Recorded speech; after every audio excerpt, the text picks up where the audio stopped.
দ্বাদশ শ্রেণীর পাঠ্যক্রমের অন্তর্গত দুটি নাটক রয়েছে, বিভাব এবং নানা রঙের দিন। আমরা নানা রঙের দিন নাটকটি অজিতেশ বন্দ্যোপাধ্যায়ের লেখা, এটি পড়ব। দুটোর যে কোনো একটা নাটক পড়লেই হবে। নানা রঙের দিন নাটকটি অজিতেশ বন্দ্যোপাধ্যায় অনুবাদ করেছিলেন। অজিতেশ বন্দ্যোপাধ্যায় যে সমস্ত নাটকগুলি অনুবাদ করেন সেগুলি তিনি এমনভাবেই অনুবাদ করেছেন যে এগুলিকে পুনর্নির্মাণ বা রূপান্তর করা যেতে পারে।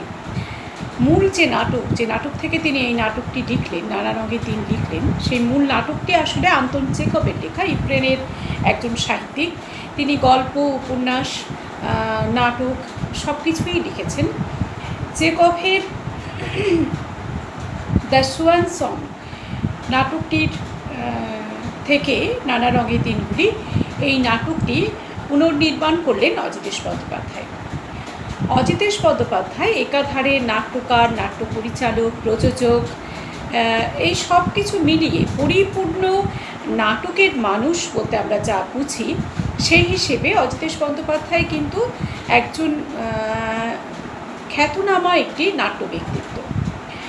তার জন্ম আমাদের খুব কাছে, এই পশ্চিম বর্ধমানের আসানসোলের কাছেই রামনগর যে কলিয়ারি, তার কাছাকাছি একটি গ্রামে তার জন্ম হয় 1933-এ।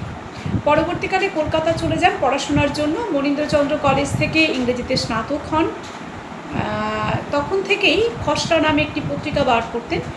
সেই সূত্রে খসড়া সাংস্কৃতিক পরিষদ বলে একটি নাটকের দল করেন এবং নাটক করতে শুরু করেন।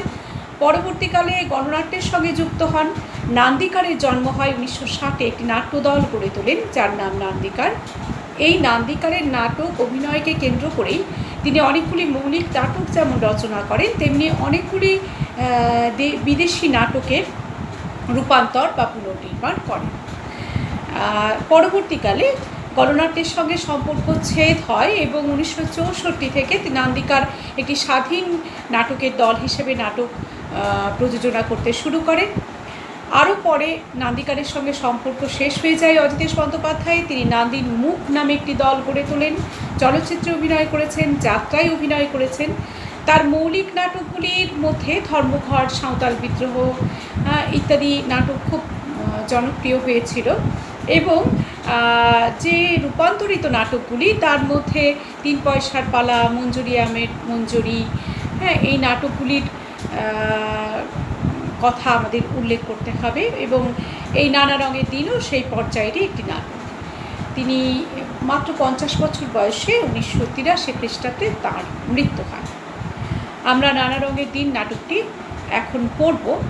এখন নাটক তোমরা আগেও পড়েছ, ফলে নাটক যে একটি অন্য সাহিত্যের মাধ্যম সেটা তোমরা জানো।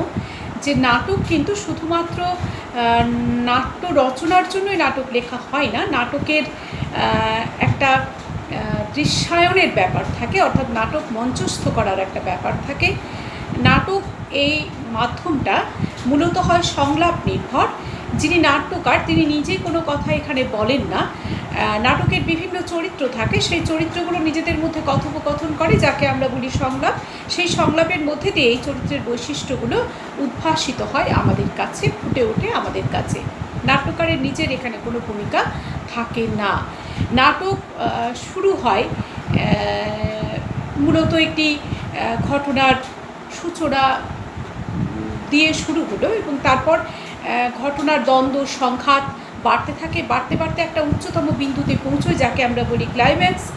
এবং তারপর এই দ্বন্দ্ব সংঘাত ক্রমশ থিতিয়ে একটা আবার স্বাভাবিক পরিস্থিতিতে এসে উপনীত হয়, নাটক যেখানে শেষ হয়। এই হলো নাটকের মূলত নাটকের চরিত্র। এখন নাটক নানা ধরনের লেখা হচ্ছে। এই সব নিয়মগুলো যে থাকবে এই নাটকের ক্ষেত্রে তার কোনো মানেও নেই। অনেক ব্যতিক্রমী নাটকও রচিত হচ্ছে, মঞ্চস্থ হচ্ছে।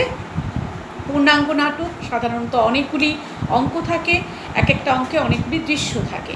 5টি অঙ্কই মূলত হয় পূর্ণাঙ্গ নাটকের, এরকম হয়। আর একাঙ্ক নাটকে একটি অঙ্ক, তাতে নানান দৃশ্য থাকে, কয়েকটি দৃশ্য থাকতে পারে, একটি দৃশ্যও থাকতে পারে, এইরকম একাঙ্ক নাটক হয়।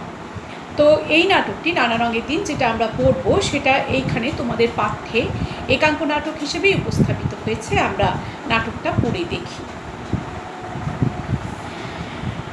নানা রঙের দিন, অজিতেশ বন্দ্যোপাধ্যায়।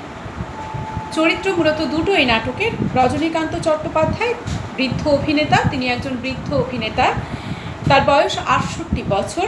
কালীনাথ সেন, সে প্রম্পটার, তার বয়স প্রায় 60 বছর। প্রম্পটারকে নাটকে দেখবে, তোমরা মঞ্চ নাটক বা মঞ্চে যাত্রা দেখেছো, দেখবে মঞ্চের দুই পাশে দুজন নাটকের বইটা নিয়ে বসে থাকেন এবং যারা অভিনয় করছেন সেই চরিত্রাভিনেতা বা চরিত্রাভিনেত্রীদেরকে তারা তাদের সংলাপগুলো ধরিয়ে দেন। যদি কোথাও তারা আটকে যান বা ভুলে যান, তখন এই যে প্রম্পটার যিনি আছেন তিনি সংলাপগুলো ধরিয়ে দেন। এই হচ্ছে প্রম্পটারের মূলত কাজ।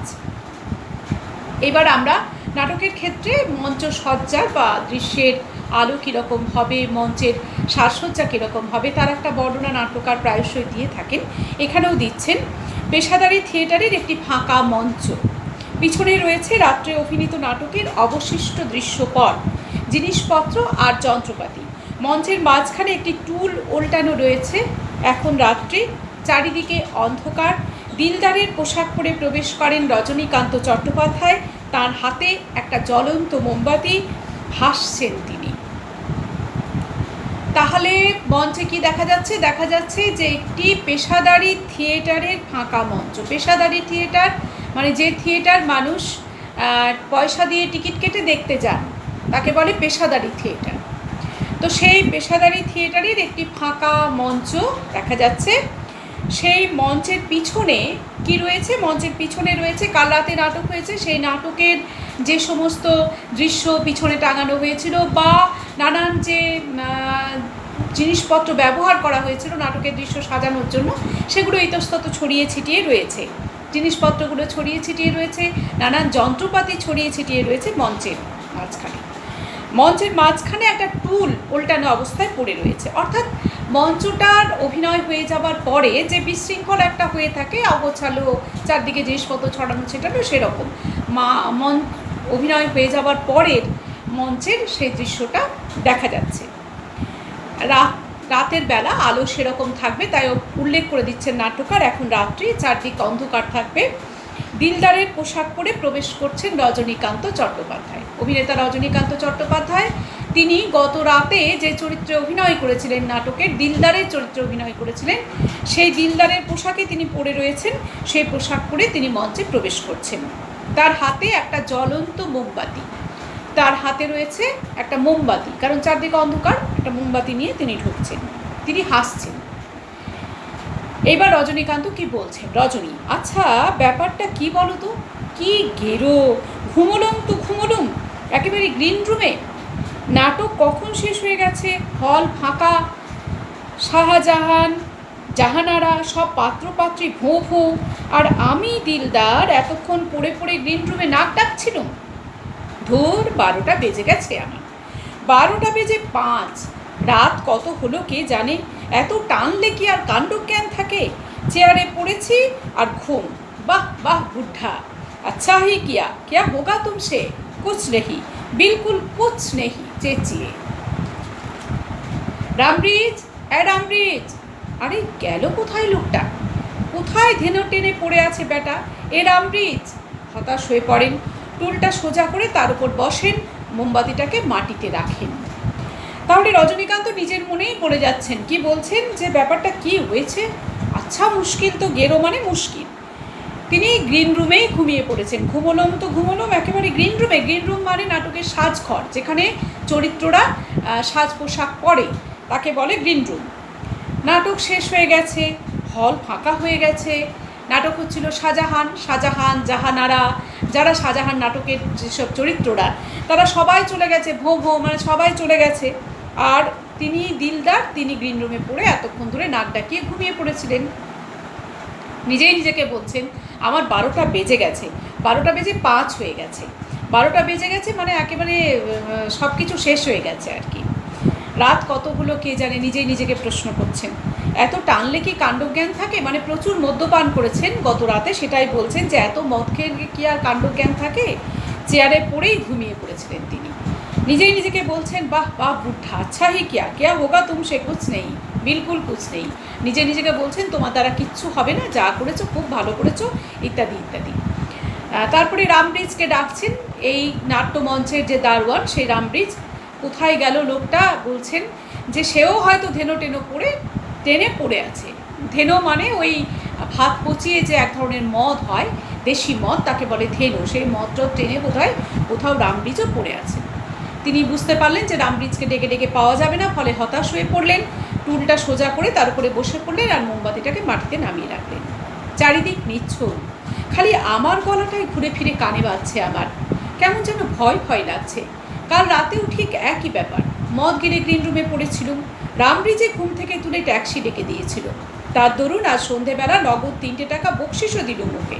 আর তার ফল হলো কি না, সেই টাকায় তিনি নিজেই আজকে মদ গিলে কোথায় পড়ে আছেন? নিখাত মেন গেটে তারা পড়ে গেছে।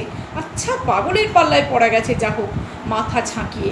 উফ, আজ রাতে কতটা গিলেছি। মাতালের এই হচ্ছে বিপদ, ছাড়বো বললে ছাড়ার নেই। আরে বাবা, দিলুম তোকে বকশিস দিলুম না, উনি আবার সেই আনন্দে আমাকে 1.5 বোতল খাইয়ে গেলেন। একেবারে রামধেনো। উফ, বুকের ভেতরটা থরথর করে কাঁপছে যে। মুখের ভেতরটা যেন অডিটোরিয়াম। ইন্টারভ্যালে সব দর্শকরা হাঁটাহাঁটি লাগিয়ে দিয়েছে। উফ, জিভটা টানছে কি রে বাবা। একটু থামেন। অকারণে বাবা, কেউ যদি বলে রজনীবাবু অনেক তো বয়স হলো, এবার মদ খাওয়াটা ছাড়ুন, কোনো জবাব আছে? রোজ দিন যায়, সন্ধে হয় আর মদ খায়। উফ ভগবান, শীতদানাটা গেল, বুকটা কি ভীষণ কাঁপছে। মনে হচ্ছে যেন রজনীবাবু ভাই, শরীরটার দিকে একটু নজর দিন। আর কি এই বয়সে এত সয়? কত বুড়ো হয়েছেন ভাবুন দেখিনি। থামেন। হ্যাঁ, বুড়ো হয়েছেন বই কি রজনীবাবু। 68টা বছর কি নেহাত কম বয়স? ছোকরাদের মতো ঢং করতে পারেন। লম্বা চওড়া চেহারাটা আছে, আরও চালিয়ে দেবেন কিছুদিন। লম্বা লম্বা চুলে ডেইলি হাফ শিশি কলপ লাগিয়ে যেরকম ইয়ার্কি মারেন, তাতে বয়সটা ঠিক বোঝা যায় না। কিন্তু যা গেল সে কি আর ফিরবে? 68টা বছর এক পা করে এগিয়ে চলেছে মৃত্যুর দিকে। আর জীবনে ভোর নেই, সকাল নেই, দুপুর নেই, সন্ধেও ফুরিয়েছে। এখন শুধু মাঝরাত্রির অপেক্ষা। এখানেই গল্প শেষ। এরপর রজনীবাবু এসে বলবেন, আমি লাস্ট সিনে প্লে করবো না ভাই, আমাকে ছেড়ে দিন। কিন্তু কাঠে উঠবেই শ্মশান ঘাট। পরিচিত বন্ধুবান্ধব, ওপারে দুধ উইংসে রেডি। একটু থামেন, সামনের দিকে তাকান, হলের শেষ প্রান্তে। জানেন রজনীবাবু, এই 45 বছর থিয়েটারের জীবনে এই প্রথম মাঝরাতে একেবারে একা স্টেজে দাঁড়িয়ে আছি। জীবনে প্রথম। কেন জানেন? এ হচ্ছে সবই মাতালের কারবার। ফুটলাইটের কাছে যান, সামনেটা কিছু দেখা যায় না, ওই দূরে তো ব্যালকনি না? তাহলে চারিদিক নিস্তব্ধ হয়ে আছে, মঞ্চ ফাঁকা, একজনও দর্শক নেই, শুধু চেয়ারগুলো সামনে পড়ে আছে।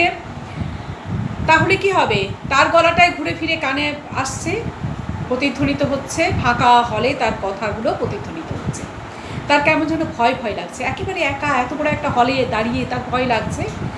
কাল রাতেও এই একই ব্যাপার ঘটিয়েছিলেন। মদ খেয়ে গ্রিন রুমে পড়েছিলেন। রামব্রিজই, ওই দারোয়ান রামব্রিজ তাকে ঘুম থেকে তুলে ট্যাক্সি ডেকে দিয়েছিল বাড়ি যাবার জন্য। সেই জন্য খুশি হয়ে তিনি রামব্রিজকে 3 টাকা বকশিস দিয়েছিলেন। রামব্রিজ করেছে কি, সেই টাকায় সে নিজেও মদ খেয়েছে, আর সেই আনন্দে, বকশিস পাওয়ার আনন্দে এই রজনীবাবুকেও সে 1.5 বোতল মদ খাইয়ে গেছে। সেই রামধেনু মদ খেয়ে তার খুব অস্বস্তি হচ্ছে, তার বুকের ভেতরে কীরকম থরথর করে কাঁপছে, জিভ টানছে, এইরকম অনুভূতি হচ্ছে। আর রামব্রিজ নিজেও মদ গেলে কোথায় পড়ে আছে। রজনীবাবু নিজেই নিজের সাথে কথা বলে যাচ্ছেন ফাঁকা হলে একা একা। বলছেন বয়স অনেক হলো, মদটা এবার ছেড়ে দিলেই ভালো, কিন্তু পারেন না। যখনই সন্ধে হয় তখনই তার মদ খেতে ইচ্ছে করে এবং মদ খান। বলছেন 68 বছর বয়স হয়ে গেল, যদিও এখনও তিনি বয়সটাকে চেপে রাখার আপ্রাণ চেষ্টা করেন, নানানভাবে ছেলে ছোকরাদের মতো আচার আচরণ করতে থাকেন, হাফ শিশি কলপ লাগান চুলে ডেইলি পাকা চুল ঢাকার জন্য, কিন্তু নিজে তো জানেন যে বয়স অনেকটাই হয়েছে।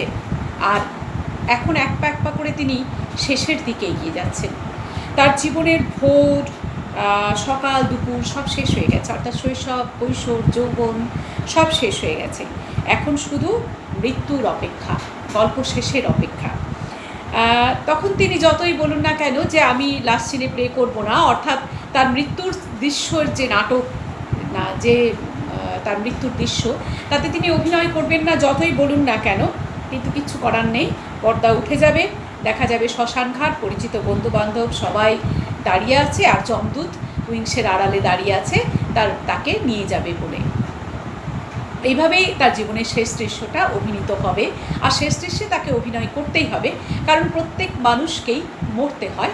তিনিও যখন জন্মেছেন তখন তাকে মরতেই হবে। মৃত্যুর দৃশ্যে অভিনয় না করে তিনি পার পাবেন না, যতই তিনি বলুন না কেন লাস্ট সিনে আমি প্লে করবো না। আর এই 45 বছর ধরে তিনি অভিনয় করছেন। এই প্রথম তিনি মাঝরাতে একেবারে একা দাঁড়িয়ে আছেন স্টেজে, কেননা ওই যে মদ্যপান করে ঘুমিয়ে পড়েছিলেন বলে। সামনে কিছু দেখা যাচ্ছে না, অনেক দূরে ব্যালকনি দেখা যাচ্ছে। ফার্স্ট বক্সটাও দেখতে পাচ্ছি এখন, ওই তো সেকেন্ড থার্ড ফোর্থ বক্সটাও সব গভীর অন্ধকারে ডুবে আছে। সব মিলিয়ে যেন একটা শ্মশান, যেন ওর দেয়ালে কালো কালো অঙ্গারে লেখা আছে জীবনের শেষ কথাগুলো। কত নড়াচড়া, কত উদ্বেগ, কত প্রেম, কত মায়া, সব মিলিয়ে যেন মৃত্যুর নিচ্ছুম ঘুমের আয়োজন করে রেখেছে কারা। উফ, কি শীত! সব আছে, শুধু মানুষ নেই।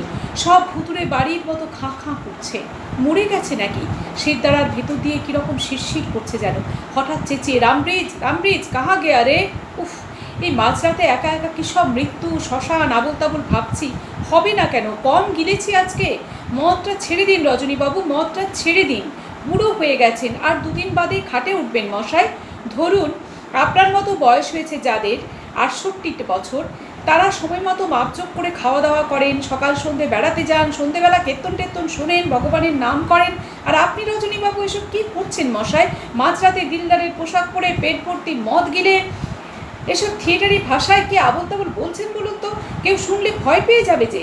আন্দাজ করুন দেখি, আপনার চোখগুলো দেখতে এখন কেমন লাগছে? যার মেকআপ টেকআপ তুলে চুল টুল আঁচড়ে ভদ্রগোছের জামা কাপড় পরে বাড়ি যান দেখিনি।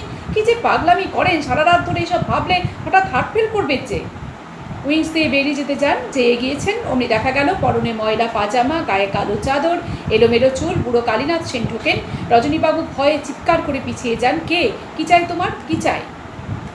তাহলে এই অন্ধকার থিয়েটার হলে একা দাঁড়িয়ে যখন তিনি first box, second box, third box, অর্থাৎ first class, second class, third class এরকম ভাগ থাকতো তখনকার দিনে থিয়েটারের হলে, সেই সবগুলোই দেখতে পাচ্ছেন। গভীর অন্ধকারে ব্যালকনিও দেখতে পাচ্ছেন। গভীর অন্ধকারে সব ডুবে আছে, মনে হচ্ছে যেন একটা শ্মশান। আর হলের দেয়ালে কালো কালো অক্ষরে যেন তার জীবনের শেষ কথাগুলো লেখা আছে। সারা জীবন ধরে তিনি কত কিছু করেছেন, কত উদ্বেগ, প্রেম, মায়া সব যেন মিলিয়ে গিয়ে একটা ঘুমের আয়োজন, নিচ্ছুম মৃত্যুর আয়োজন যেন কারা করে রেখেছে। তার ভয় লাগছে, তাই ঠান্ডা লাগছে, এবং একটা মানুষ নেই, কীরকম যেন ভূতের বাড়ির মতো খাঁ খাঁ করছে। তার এত একা লাগছে নিজেকে যে তিনি চিৎকার করে ডেকে উঠলেন রামব্রিজ দারোয়ানকে, যে সে কোথায় গেছে। হ্যাঁ, আবার নিজেকেই বলছেন যে কেন একা একা তিনি সব মৃত্যু, শ্মশান এসব ভাবছেন। আবার নিজেই বলছেন ভাববেন না কেন, মদ খেয়েছেন প্রচুর, তাই তার এরকম হচ্ছে। যারা রজনীকান্ত বাবুর মতন বয়স হয়েছে যাদের, তারা সাধারণত মাপঝোপ করে খাওয়া দাওয়া করেন, সকাল সন্ধ্যে একটু বেড়ান, কীর্তন শোনেন, ভগবানের নাম করেন। আর রজনীবাবু মাঝরাতে দিলদারের পোশাক পরে মদ গিলে নিজের সঙ্গে কথা বলে যাচ্ছেন। নিজেই নিজেকে বলছেন যে আপনার কথা শুনলে যে কেউ ভয় পেয়ে যাবে, আপনাকে নিশ্চয়ই এখন পাগলের মতো দেখতে লাগছে, এসব ছেড়ে টেড়ে মেকআপ তুলে টুলে আপনি এখন বাড়ি যান। এরকম করে সারা রাত ভাবলে আপনি তো মরে যাবেন, এসব নিজেই নিজেকে বোঝাচ্ছেন। এবং উইংস দিয়ে স্টেজের পাশে যে পর্দা টাঙানো থাকে দেখবে, দুটো তিনটে, সেগুলোকে বলে উইংস। সেগুলো দিয়ে তিনি বেরিয়ে যাচ্ছেন, যেখান দিয়ে চরিত্রটা বেরিয়ে যায় বা ঢোকে স্টেজে, সেই জায়গাটা দিয়ে বেরিয়ে যাবেন। এমন সময় একজন মানুষ এলো, যার পরনে একটা ময়লা পাজামা, গায়ে কালো চাদর, এলোমেলো চুল, বুড়ো কালীনাথ সেন প্রম্পটার। তিনি ঢুকলেন। রজনীবাবু তাকে দেখে ভয় পেয়ে গেলেন, স্বাভাবিক, এরকম ফাঁকা হলে এরকম একজন হঠাৎ করে ঢুকছে। তিনি কে, কী চাই তোমার বলে চিৎকার করে উঠলেন, অর্ধেক রাগ অর্ধেক মিনতি করে। তিনি বললেন, কে তুমি? কালীনাথ, আমি। এখনও ভয় পেয়ে, এখনও রজনীকান্ত স্বাভাবিক হতে পারেননি। কে? নাম বলো। কালীনাথ আস্তে আস্তে এগিয়ে এসে, আমি চাটুজ্জে মশাই, আমি কালীনাথ, আপনাদের প্রম্পটার কালীনাথ। রজনীকান্ত অসহায় হয়ে টুলের উপর বসে পড়েন। জোরে জোরে নিঃশ্বাস পড়তে থাকে, সারা শরীর কাঁপতে থাকে। খুব ভয় পেয়ে গেছিলেন তার প্রতিক্রিয়ায়, তার সারা শরীর কাঁপছে। রজনী: কে? ও তুমি? তুমি কালীনাথ? তুমি এত রাতে কী করছিলে এখানে? কালীনাথ: আমি রোজ লুকিয়ে গ্রিন রুমে ঘুমোই চাটুজ্জে মশাই, কেউ জানে না। আপনি বামুন মানুষ, মিছে কথা বলবো না, আপনার পায়ে ধরছি। এই কথাটা মালিকের কানে তুলবেন না চাটুজ্জে মশাই, আমার শোয়ার জায়গা নেই, একেবারে বেঘরে মারা পড়বো তাহলে।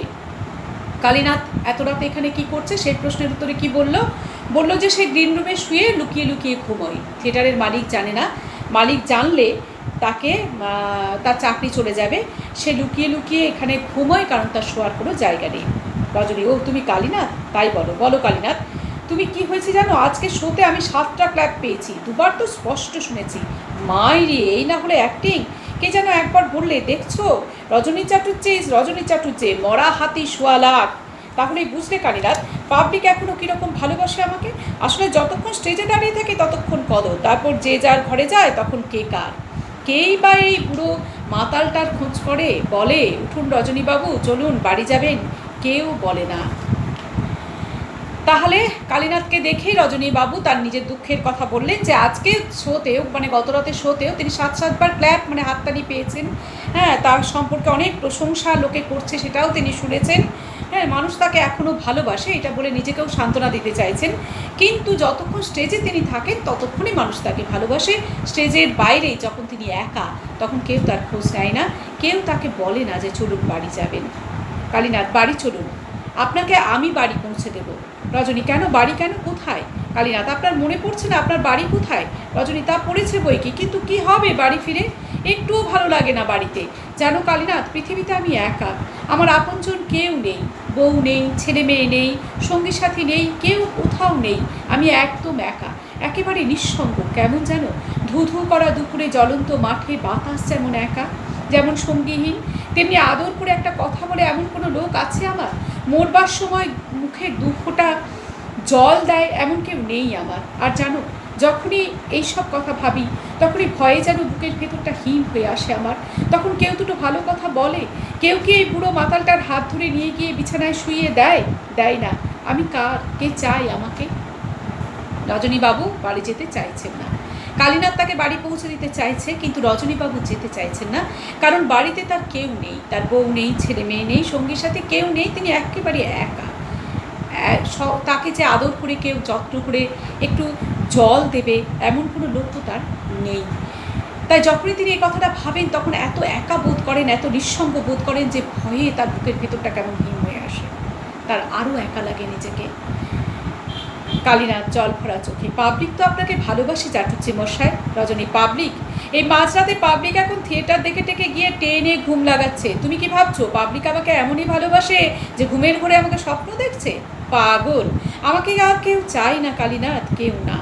আমার ঘর সংসার, বউ, ছেলে মেয়ে কেউ নেই, কিছু নেই। রজনীবাবু বোঝেন যে পাবলিক তাকে ততক্ষণ ভালোবাসে, দর্শকেরা, পাবলিক মানে এখানে দর্শকেরা তাকে ততক্ষণ ভালোবাসে যতক্ষণ তিনি স্টেজে থাকেন। স্টেজের বাইরে দর্শকরা তার কথা আর ভাবে না, তারা নিজেদের সমস্ত কাজকর্ম জীবন নিয়ে ব্যস্ত। তখন রজনীকান্ত সম্পূর্ণ একা, একেবারে একা। কিন্তু তাই নিয়ে আপনার মতো লোকের এত দুঃখ চাটুজ্জে মশাই। রজনী: কেন? আমিও তো মানুষ কালীনাথ, হাত পা বলা একটা জ্যান্ত মানুষ। আমারও তো আর 5 জনের মতো হাত পা আছে। আমার শিরায় শিরায় কি জল বইছে, রক্ত বইছে না? সৎবংশের পবিত্র রক্ত। বিশ্বাস করো কালীনাথ, আমি একটা উঁচু বংশের, আরে সবচেয়ে প্রাচীন ভদ্র ব্রাহ্মণ বংশে জন্মেছিলাম। এই লাইনে আসার আগে আমি পুলিশের চাকরিতে ঢুকেছিলাম, ইন্সপেক্টর অফ পুলিশ। আর কি চেহারাই না ছিল আমার, ছোকরা বয়স তো, তখন চেহারায় জেল্লা ছিল, কাউকে তোয়াক্কা করতুম না, শরীরে শক্তি ছিল, মনে সাহস ছিল। আজকে 4 ডবল কাজ করতে পারতুম একাই। তারপর একদিন বুঝলে চাকরিটা ছেড়ে দিলাম, আর একরকম করে জীবন শুরু করা গেল নাটক নিয়ে। সেসব দিনের কথা তোমার মনে আছে কালীনাথ? তখন কি নামটা কি ছিল আমার, কি খাতির, কি প্রতিপত্তি। তারপর সেসব দিনও যেন কবে কেমন করে ফুরিয়ে গেল, একেবারে নিঃশেষ করে দিয়ে গেল হে আমাকে। রজনীকান্ত বলছেন, আমিও তো মানুষ, আমিও তো একজন মানুষ, আমার শিরায়ও তো রক্ত বইছে। তিনি একজন সৎ ব্রাহ্মণ বংশে জন্মগ্রহণ করেছিলেন, পুলিশের চাকরিও করতেন, নাটকের জন্য সব ছেড়ে ছুড়ে দিয়ে চলে এসেছেন। তারপর নাটকেও প্রচণ্ড নাম হলো, খ্যাতি হলো, যশ হলো। আজ সেসব দিনও শেষ হয়ে আসছে, সেটা মনে মনে অনুভব করেন রজনীকান্ত। যত অনুভব করেন ততই তার আরও আরও একা লাগে। এ পর্যন্ত এমসিকিউর প্রশ্ন কী কী হবে আমরা একটু দেখে নিই।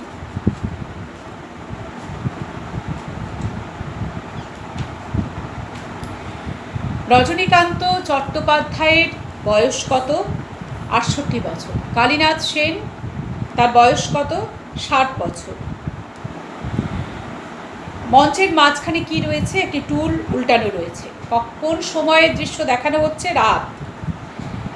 রজনীকান্ত চট্টোপাধ্যায় কার পোশাক পরেছিলেন? দিলদারের। তার হাতে কি ছিল? জ্বলন্ত একটা মোমবাতি।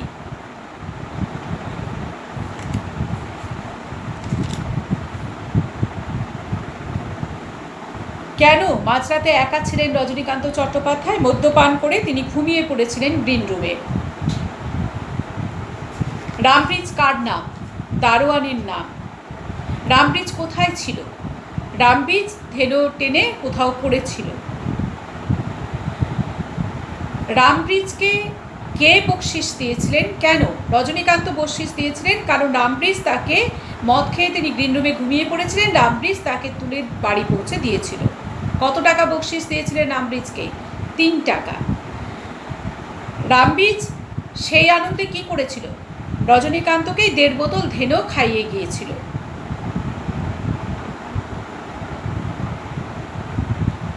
লাস্ট সিনে প্রে করবো না ভাই কে বলেছেন? রজনীকান্ত চট্টোপাধ্যায়। লাস্ট সিন বলতে এখানে কার কথা বোঝানো হয়েছে? তার মৃত্যু দৃশ্যের কথা বোঝানো হয়েছে। কত বছর ধরে থিয়েটার করছেন রজনীবাবু? ৪৫ বছর ধরে।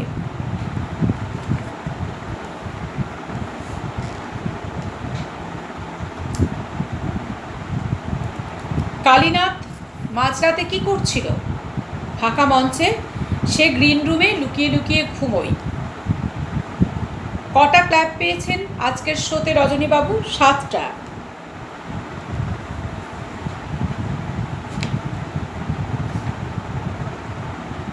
কে রজনীবাবুকে বাড়ি পৌঁছে দিতে চেয়েছিল? প্রম্পটার কালীনাথ।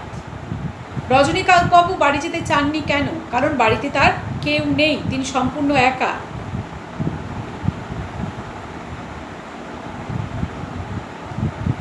কোন বংশে জন্মেছিলেন? রজনীকান্ত জন্মেছিলেন রাঢ়ের সবচেয়ে প্রাচীন ভদ্রবংশে। কিসের চাকরি করতেন? পুলিশ ইন্সপেক্টরের চাকরি করতেন।